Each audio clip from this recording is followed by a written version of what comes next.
नमस्कार मित्रों, Indian civil affairs में आप सभी का स्वागत है। आज हम विजन आईएएस के सामाजिक मुद्दे जो कि 2023 अप्रैल से 2023 दिसंबर तक के हैं पर चर्चा करने जा रहे हैं, जिसके अंतर्गत हम टॉपिक देखेंगे महिलाओं के यानी वेमेन के, जिसमें हम सैरोगेसी देख चुके हैं। अब हम देखेंगे एबॉर्शन लॉ, भारत में गर्भ समापन से संबंधित कानून, एबॉर्शन लॉ इन इंडिया क्यों सुर्खियों में है, देखते हैं। हाल ही में सुप्रीम कोर्ट ने एक विवाहित यानी मैरिड वेमेन, विवाहित महिला के 26 सप्ताह से अधिक गर्भ का समापन करने यानी एबॉर्शन की मांग वाली याचिका को खारिज कर दिया। न्यायालय ने यह भी कहा कि इससे मां को तत्काल कोई खतरा नहीं है और भ्रूण की विकृति का भी मामला नहीं है। भारत में एबॉर्शन से संबंधित कानून के बारे में, भारत में भारतीय दंड संहिता, जो कि अब भारतीय न्याय संहिता होगी, बीएनएस कहलाती है, कि धारा 312 313 के तहत एबॉर्शन को गैर कानूनी बताया गया। तो 312 313 ये धाराएं भी शायद बदल दी जा चुकी हैं।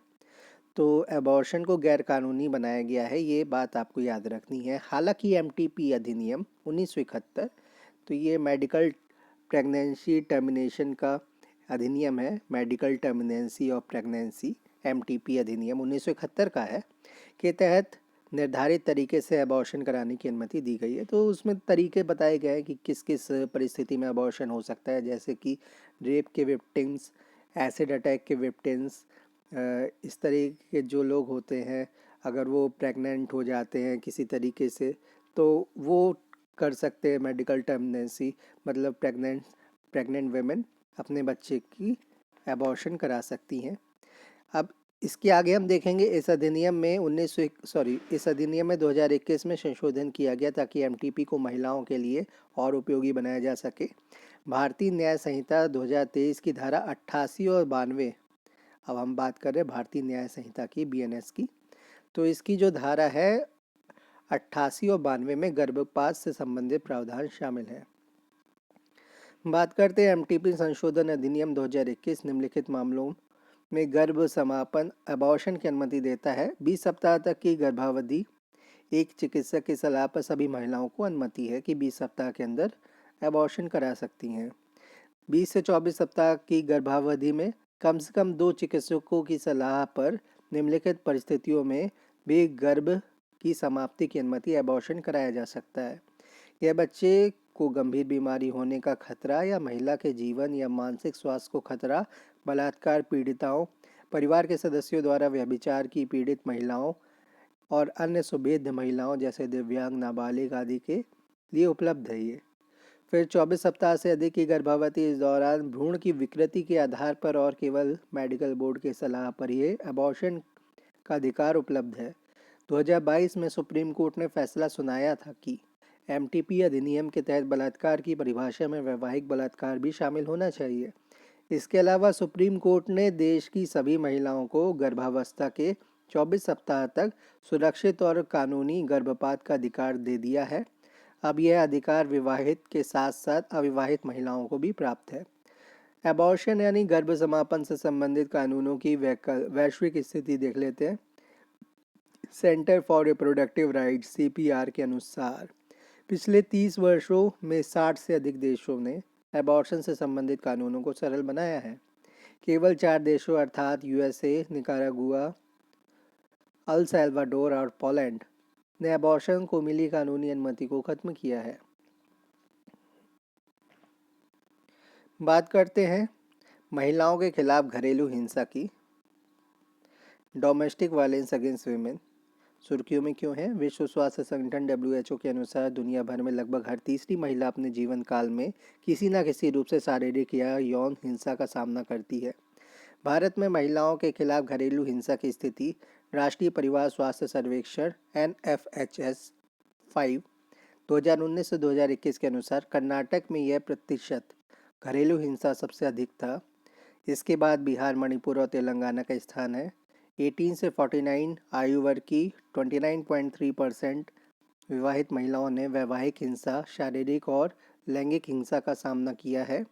भारत में घरेलू हिंसा के लिए कानून, संविधान का अनुच्छेद 15(3) विधायिका को महिलाओं और बच्चों के लिए विशेष प्रावधान करने की शक्ति प्रदान करता है। इसी शक्ति का प्रयोग कर या करते हुए 2005 में घरेलू हिंसा से महिलाओं का संरक्षण अधिनियम PWD वी घरेलू हिंसा से महिलाओं का संरक्षण अधिनियम है, prevention of women from domestic violence act, पारित किया गया था। PWDVA 2005 के मुख्य प्रावधान घरेलू हिंसा में शारीरिक, मौखिक, भावनात्मक और आर्थिक और लैंगिक शोषण शामिल है। कवरेज सभी महिलाएं आती हैं। इसमें एक साझा घर में रहने वाली माता आती है, बहन आती है, पत्नी आती है, विधवा आती है और पार्टनर भी शामिल हो सकती हैं, लिव इन वाले। घरेलू हिंसा अधिनियम के तहत एक बच्चा भी राहत का हकदार है। इसके खिलाफ शिकायत दर्ज कराई जा सकती है कोई भी वयस्क पुरुष सदस्य जो महिला के साथ घरेलू संबंध में रहा है, तो उस व्यक्ति के खिलाफ FIR हो सकती है। 2016 में सुप्रीम कोर्ट ने हिरल P हरसोरा और अन्य बनाम कुसुम नरोत्तम दास हरसोरा और अन्य वाद में एक अहम फैसला सुनाया। इस फैसले में कोर्ट ने PWDVA कानून में उल्लिखित व्यक्ति पर्सन शब्द से पहले आने वाले वयस्क पुरुष एडल्ट मेल शब्द को हटा दिया। पति या साथी पुरुष के रिश्तेदार, इसमें पुरुष साथी के पुरुष और महिला रिश्तेदार दोनों शामिल हैं। पीड़िता या प्रोटेक्शन ऑफिसर या कोई अन्य व्यक्ति पीड़िता की ओर से मजिस्ट्रेट के पास आवेदन दे सकता है। यह आवेदन इस अधिनियम के तहत एक या एक से अधिक राहत की मांग करने वाले के लिए दिया जा सकता है। पीड़िता को आश्रय या चिकित्सा सहायता प्रदान करने के लिए आश्रय गृह या चिकित्सा सुविधा का भी प्रावधान किया गया है। यह अधिनियम मौजूदा कानूनों के अतिरिक्त है। इसके अलावा घरेलू हिंसा अधिनियम के तहत अन्य कानूनी कार्रवाइयों में भी राहत मांगी जा सकती है, जैसे तलाक, भरण पोषण, भारतीय दंड संहिता की धारा 498A आदि के लिए याचिका। भारतीय दंड संहिता की धारा 498 जो कोई भी चाहे वह महिला का पति हो या पति का रिश्तेदार ऐसी महिला के साथ क्रूरता करता है, उसे किसी निर्धारित अवधि के लिए कारावास से दंडित किया जाएगा और उस पर जुर्माना भी लगाया जा सकता है। कारावास की अवधि को 3 वर्षों तक बढ़ाया जा सकता है। भारतीय न्याय संहिता 2023 की धारा 85 यानी 85 में भारतीय महिलाओं के खिलाफ घरेलू हिंसा से संबंधित प्रावधान किए गए हैं। महिलाओं को हिंसा से बचाने के लिए कोई अन्य पहल जो की जा रही हैं उनके बारे में डिस्कशन करते हैं। ये जो prevention of women against domestic violence act 2005 जो लाया गया है, तो PWDVA 2005 में वैवाहिक बलात्कार को केवल दीवानी यानी सिविल मामलों के तहत रखा गया है। इसका ये मतलब है कि वैवाहिक बलात्कार के आरोपी के खिलाफ कोई आपराधिक कार्यवाही क्रिमिनल प्रोसीडिंग नहीं की जा सकती। भारतीय न्याय संहिता 2023 में धोखे से या झूठे वादे करके किसी महिला के साथ शारीरिक संबंध बनाने को अपराध घोषित किया गया है। UN वीमेन और WHO ने संयुक्त राष्ट्र की 10 अन्य द्विपक्षीय और बहुपक्षीय एजेंसियों के साथ मिलकर महिलाओं तथा लड़कियों के खिलाफ हिंसा को रोकने और उसका जवाब देने के लिए रेस्पेक्ट विमेन फ्रेमवर्क तैयार किया है। सार्वजनिक और निजी दोनों जगहों पर हिंसा से प्रभावित महिलाओं की सहायता के लिए देश में वन स्टॉप सेंटर्स स्थापित किए गए हैं। भारत में दहेज प्रथा, डाउरी सिस्टम इन इंडिया सुर्खियों में क्यों है? एक नए अध्ययन से पता चला है कि भारत में पुरुषों के लिए शिक्षा और रोजगार के अवसरों में जितनी वृद्धि हुई है, उतना ही दहेज का चलन भी बढ़ा है। दहेज प्रथा के बारे में डाउरी, जिसे दहेज उत्तर भारत या स्त्री धनम दक्षिण भारत के रूप में भी जाना जाता है, को 1961 के दहेज प्रतिषेध अधिनियम द्वारा परिभाषित किया गया है। इस कानून में विवाह के संबंध में एक पक्ष या माता पिता के द्वारा दूसरे पक्ष को प्रत्यक्ष या अप्रत्यक्ष रूप से दी गई या देने के लिए सहमत कोई संपत्ति या मूल्यवान प्रतिभूति को दहेज कहा गया है। दहेज के लिए हत्या को भारतीय दंड संहिता में वर्ष 1986 में एक नए अपराध के रूप में जोड़ा गया था। दहेज मृत्यु कानून में हत्या शब्द का प्रयोग नहीं किया गया है, को भारतीय दंड संहिता IPC की धारा 304B में परिभाषित किया गया है। दहेज मृत्यु डाउरी डेथ के मामले में इस धारा को भारतीय साक्ष्य अधिनियम की धारा 113 बी दहेज मृत्यु के बारे में अवधारणा के साथ पढ़ा जाता है। भारतीय न्याय संहिता 2023 की धारा 80 में दहेज मृत्यु से संबंधित प्रावधान किए गए हैं। दहेज के लिए हत्या के अतिरिक्त क्रूरता, किसी महिला का उत्पीड़न या यातना और घरेलू हिंसा भी दहेज संबंधी अपराध के अन्य रूप हैं। दहेज प्रतिषेध अधिनियम 1961 जांच के उद्देश्य से दहेज को एक संज्ञेय अपराध कॉग्निजेबल ऑफेंस माना जाता है। इस अधिनियम के तहत प्रत्येक अपराध गैर जमानती और नॉन कंपाउंडेबल, जिससे समझौता न किया जा सके होता है। स्वयं को निर्दोष साबित करने की जिम्मेदारी आरोपी पर होती है। स्वयं को निर्दोष साबित करने की जिम्मेदारी आरोपी पर होती है। दहेज प्रतिषेध अधिकारी की नियुक्ति राज्य सरकार को करनी होती है। निम्नलिखित मामलों में कारावास या जुर्माना या दोनों से दंड दिया जा सकता है।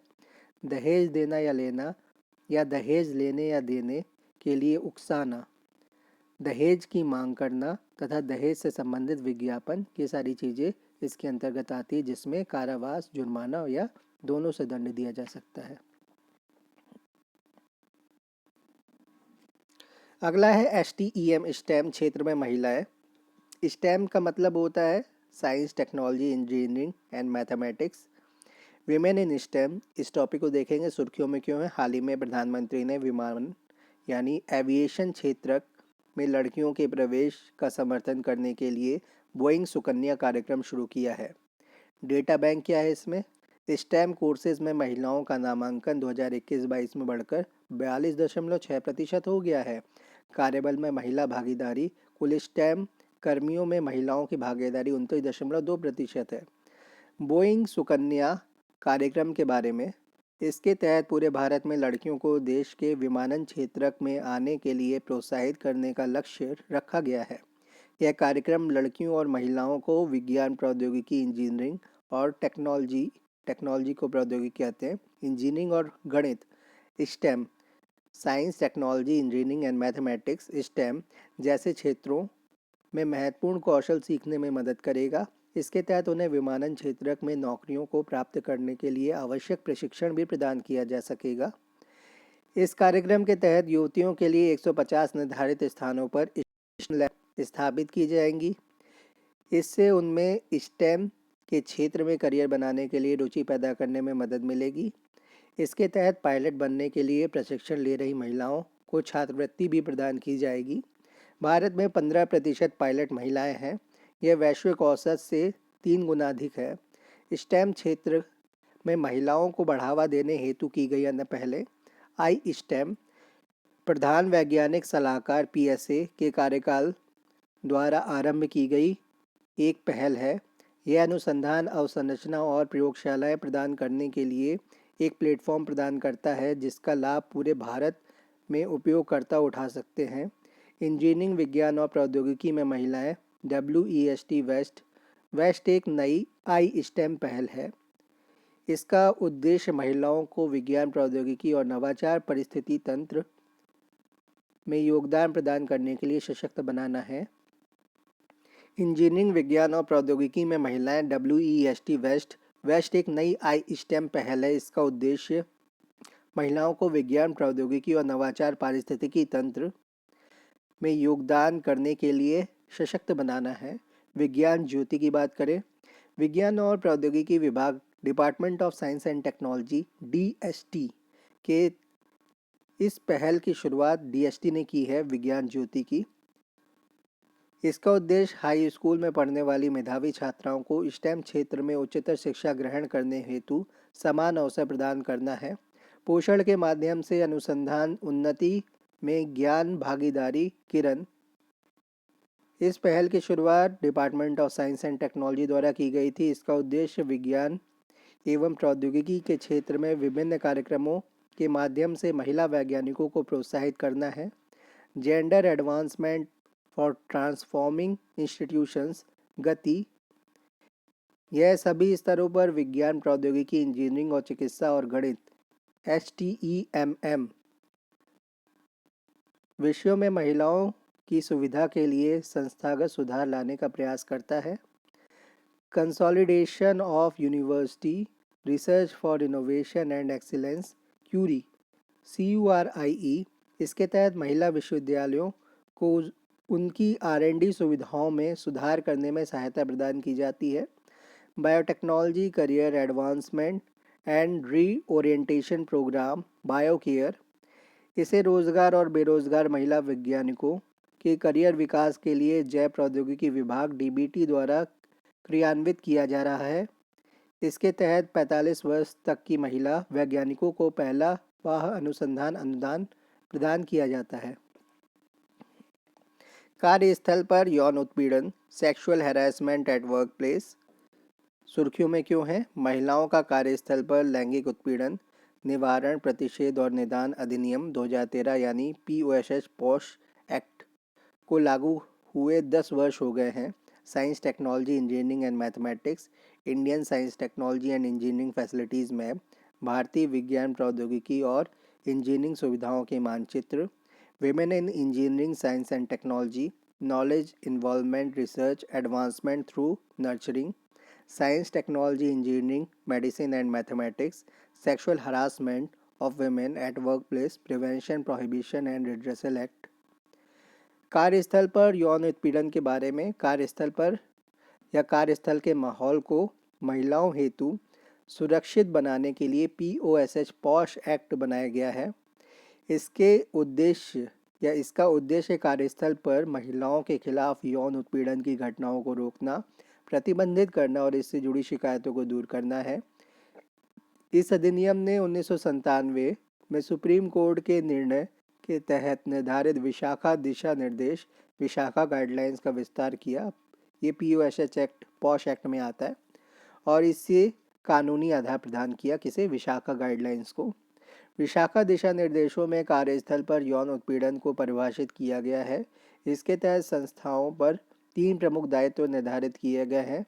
इनमें यौन उत्पीड़न पर प्रतिबंध, रोकथाम और निवारण शामिल है। इसके साथ ही संस्थानों को आंतरिक शिकायत समिति ICC स्थापित करने का आदेश दिया गया है। पॉश अधिनियम 2013 के प्रमुख प्रावधान: यौन उत्पीड़न की परिभाषा प्रत्यक्ष रूप से या मंशा व्यक्त करके निम्नलिखित में से किसी एक या अधिक नापसंद बर्ताव या आचरण या व्यवहार को यौन उत्पीड़न में शामिल किया जाता है। शारीरिक संपर्क या यौन प्रस्ताव देना, यौन अनुग्रह की मांग या अनुरोध, अश्लील टिप्पणी करना, अश्लील साहित्य या चित्र दिखाना, यौन प्रकृति का कोई अन्य नापसंद शारीरिक, मौखिक या गैर मौखिक व्यवहार, यौन प्रकृति का कोई अन्य नापसंद शारीरिक, मौखिक या गैर मौखिक व्यवहार। कार्यस्थल की परिभाषा: इसके तहत ऐसा कोई भी स्थान शामिल है जहां कर्मचारी रोजगार की वजह से या रोजगार की अवधि में जाता है। कार्यस्थल की परिभाषा में कर्मचारी द्वारा ऐसे स्थानों पर आने के लिए नियोक्ता द्वारा उपलब्ध कराए गए परिवहन के साधन भी शामिल हैं। कार्यस्थल में संगठित और असंगठित दोनों प्रकार के क्षेत्र शामिल हैं। पीड़ित महिला: इनमें सभी महिलाएं शामिल हैं, भले ही उनकी उम्र या रोजगार की स्थिति कुछ भी हो और चाहे वह संगठित या असंगठित क्षेत्रक, सार्वजनिक या निजी क्षेत्रक में कार्यरत हों। पीड़ित महिला की परिभाषा के दायरे में क्लाइंट, ग्राहक या कस्टमर और घरेलू कामगारों को भी शामिल किया गया है। शिकायत निवारण तंत्र: शिकायत समिति की बात करें, ऐसे प्रत्येक निजी या सार्वजनिक संगठन में आंतरिक शिकायत समिति ICC का गठन अनिवार्य है जहां 10 या इससे अधिक कर्मचारी कार्य करते हैं। ICC में कम से कम 4 सदस्य होने चाहिए और उनमें से कम 50% सदस्य महिलाएं होनी चाहिए, जिनमें से एक बाहरी सदस्य भी होना चाहिए। ICC के पास दीवानी अदालत के समान शक्तियां होती हैं। 10 से कम कर्मचारियों वाले संगठन या नियोक्ता के खिलाफ शिकायत दर्ज करने के लिए जिलाधिकारी द्वारा स्थानीय समिति का गठन किया जाता है। शिकायत दर्ज करने की प्रक्रिया: किसी भी पीड़ित महिला को ICC के पास कार्यस्थल पर यौन उत्पीड़न की लिखित शिकायत दर्ज कराने का अधिकार है। यदि आंतरिक समिति गठित नहीं है तो स्थानीय समिति लोकल कमेटी के पास भी शिकायत दर्ज कराई जा सकती है। अब वैधानिक मानदंड देख लेते हैं। ILO कन्वेंशन 190 हिंसा और उत्पीड़न से रहित विश्व में काम करने के हर किसी के अधिकार को मान्यता देने वाली पहली अंतर्राष्ट्रीय संधि है, जिसमें जेंडर आधारित हिंसा और उत्पीड़न भी शामिल है। भारत ने इसका अनुसमर्थन रेटिफिकेशन नहीं किया है। महिलाओं के विरुद्ध सभी प्रकार के भेदभाव उन्मूलन पर संयुक्त राष्ट्र कन्वेंशन CEDAW CEDAW इसे 1979 में संयुक्त राष्ट्र महासभा द्वारा अपनाया गया था। भारत ने इसका अनुसमर्थन किया है। अब देखेंगे शिकायत दर्ज कराने की प्रक्रिया। इसमें हमने अभी देखा था किसी भी पीड़ित महिला को आईसीसी के पास कार्यस्थल, आईसीसी को हम कहते हैं आंतरिक शिकायत समिति, तो आईसीसी के पास कार्यस्थल पर यौन उत्पीड़न की लिखित शिकायत दर्ज कराने का अधिकार है। यदि आंतरिक समिति गठित नहीं है तो स्थानीय समिति लोकल कमेटी के पास शिकायत दर्ज कराई जा सकती है। यदि पीड़िता शारीरिक या मानसिक रूप से अक्षम है या उसकी मृत्यु हो गई है या किसी अन्य कारण से शिकायत दर्ज कराने में असमर्थ है तो उसके कानूनी उत्तराधिकारी या अन्य संबंधित व्यक्ति शिकायत दर्ज करा सकते हैं। इसे लागू करने के लिए केंद्र सरकार ने एक अधिसूचना के जरिए यह निर्धारित किया है कि पीड़िता के रिश्तेदार, मित्र, सहकर्मी, राष्ट्रीय महिला आयोग का अधिकारी आदि शिकायत दर्ज करा सकते हैं। ऐसा कोई भी शिकायत घटना की तारीख से 3 महीने के भीतर दर्ज करानी चाहिए। हालांकि आईसीसी समय सीमा बढ़ा सकती है। सुलह आईसीसी जांच शुरू करने से पहले और पीड़िता महिला के अनुरोध पर सुलह के माध्यम से उसके और जवाबदेह पक्ष के बीच मामले को सुलझाने के लिए कदम उठा सकती है। हालांकि सुलह में किसी प्रकार के मौद्रिक लेन देन से संबंधित समझौते की अनुमति नहीं दी गई है। जांच आईसीसी या तो पीड़िता की शिकायत को आगे की कार्रवाई के लिए पुलिस के पास भेज सकती है या वह अपने स्तर पर जांच शुरू कर सकती है, और जिसे 90 दिनों के भीतर पूरा किया जाना होता है। जब जांच पूरी हो जाती है तो आईसीसी को 10 दिनों के भीतर अपने निष्कर्षों की एक रिपोर्ट नियोक्ता को सौंपनी होती है। दोषी के खिलाफ कार्रवाई। यदि यौन उत्पीड़न के आरोप साबित होते हैं तो आईसीसी नियोक्ता को कंपनी के सेवा नियमों के प्रावधानों के अनुसार कार्रवाई करने की सिफारिश करती है। अपील। यदि पीड़ित महिला या जवाबदेह पक्ष यानी आरोपी जांच से संतुष्ट नहीं होता है तो वह 90 दिनों के भीतर अदालत में अपील कर सकते हैं। झूठी शिकायत। आईसीसी नियोक्ता से सेवा नियमों के प्रावधान के अनुसार उस महिला या शिकायत करने वाले व्यक्ति के खिलाफ कार्रवाई करने की सिफारिश कर सकती है जिसने झूठी शिकायत कराई है। निजता की सुरक्षा सुनिश्चित करना। महिला, जवाबदेह पक्ष और गवाह की पहचान, पूछताछ से जुड़ी कोई जानकारी, जांच की सिफारिश और इस पर की गई कार्रवाई को सार्वजनिक नहीं किया जाना चाहिए।